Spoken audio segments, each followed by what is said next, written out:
What is going on today, people? It is me, Quancredible, back to bring you another video. This one is actually going to be the first of like a small series that I've kind of wanted to do. It's going to be a breakdown of all the members of the Black Bulls. Today, as you've seen from the thumbnail, I'm going to be starting with Magna. I wanted to start with him because I feel like he more or less personifies the idea of the Black Bulls very well. So, yep, no more talking. I'm going to just go right into it.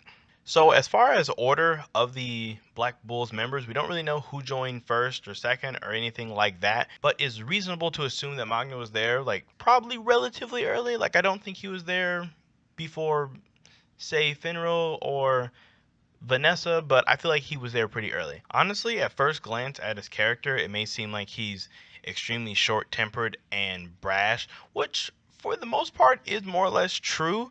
However, he's really respectful when you think about it. Like he always refers to Noelle as her royalty, like he acknowledges it. He isn't necessarily very mean to Vanessa whenever she calls him a virgin, or they argue, or they back and forth. He's actually more of like a tough guy that's kind of a cupcake at heart, which is kind of funny. It adds to his character, if you ask me. But it just, I don't know, it kind of looks like at first glance he'd be a jerk when he actually just isn't.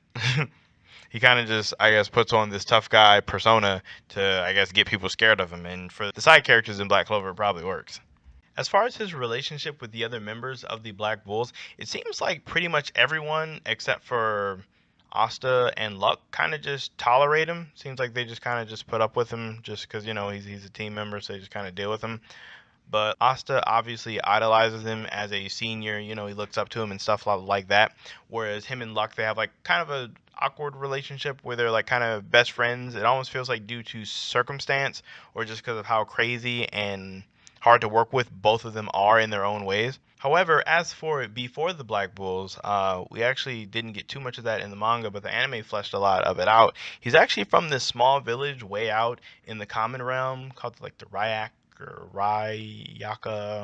Ryak, whatever. But yeah, he kind of just terrorized the entire place as soon as he got his grimoire.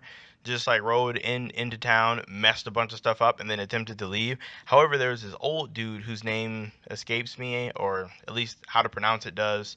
Soshi, whatever the Japanese name is. I don't know. But yeah, this old dude would kind of like stop him like every single time. And through this, Magna got a lot stronger and more familiar with his magic till the point where eventually the old man finally convinced him to join the Magic Knights. Which Magna, being so obsessed with how manly that idea is, joined, and he ended up actually passing the exam and joining the Black Bulls. Being way out from the common realm obviously means that Magna is a commoner. He's one of those, it's like a filthy peasant, as the royals would have. But for a quote unquote lowly commoner scum insect, he's actually relatively strong. He uses, as you've seen, flame magic. It's extremely powerful. Most of his attacks, it seems like, are based around baseball. Like he throws fireballs, kind of like baseballs, and he has like a baseball bat. Kind of has the whole like baseball fire thing going for him. Which at first seems pretty stupid, but when you think about it, it's actually really powerful in its own way.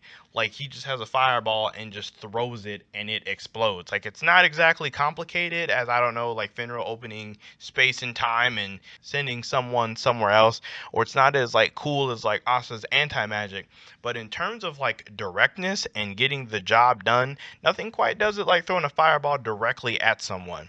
He also has a bat that he can make out of fire, kind of hit people with. I mean, we've only seen him hit his flaming baseballs with, but I'm assuming there's nothing actually stopping him from hitting someone with that.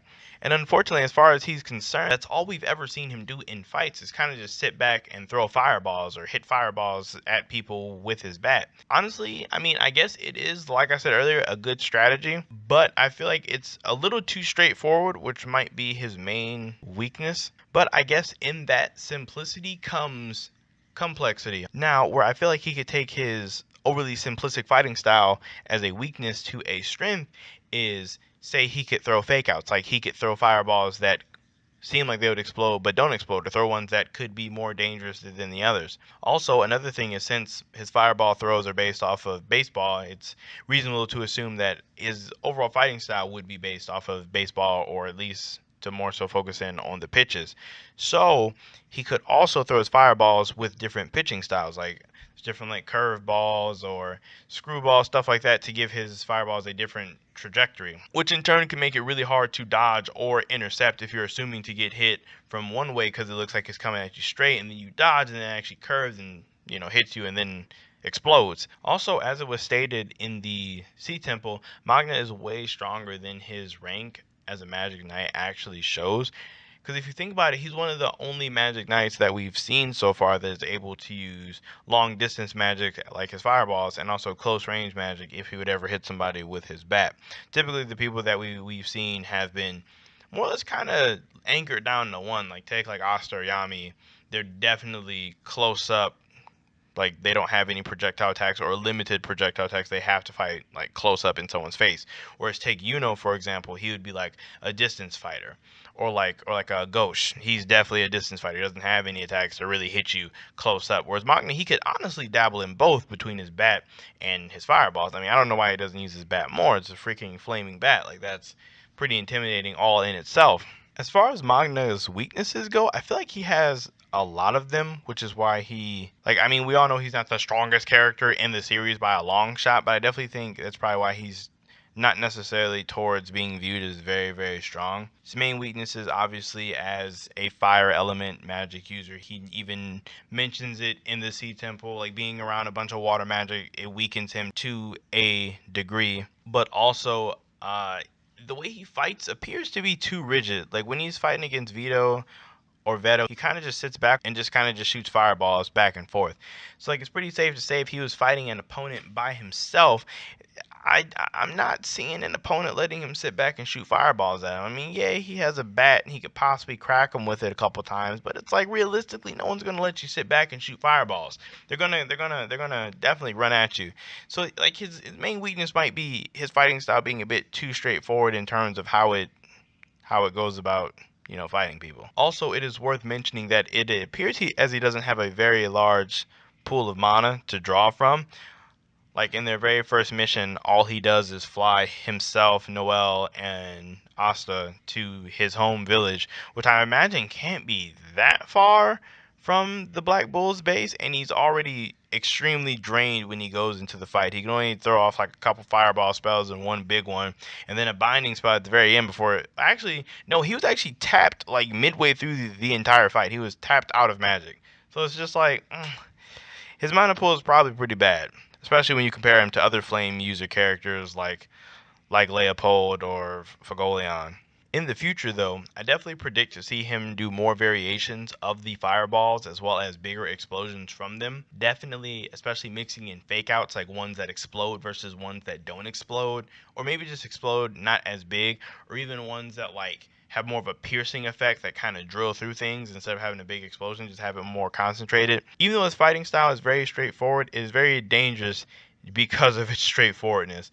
So I definitely see him in the future getting better at what he does, which is really cool. All in all, I definitely believe Magna is a perfect personification of what the Black Bulls symbolize. He's that raunchy thug character. I mean, even Luck calls him the fireball gangster. As we saw, definitely overall a super cool character. It's not my favorite Black Bull member. I might say that towards the end. But yeah, that about wraps it up for the overall dissection of Magna. I don't exactly know who I'm going to do next. Let me know in the comments. Maybe I might do who you guys want. I might save Oster for last though, so don't go voting for him just yet. But yeah, if you guys enjoyed this, let me know. I'll definitely keep it rolling. Just comment your like suggestion, I guess. I'll get to it. Other than that, I'll catch you guys in my next video. See you later.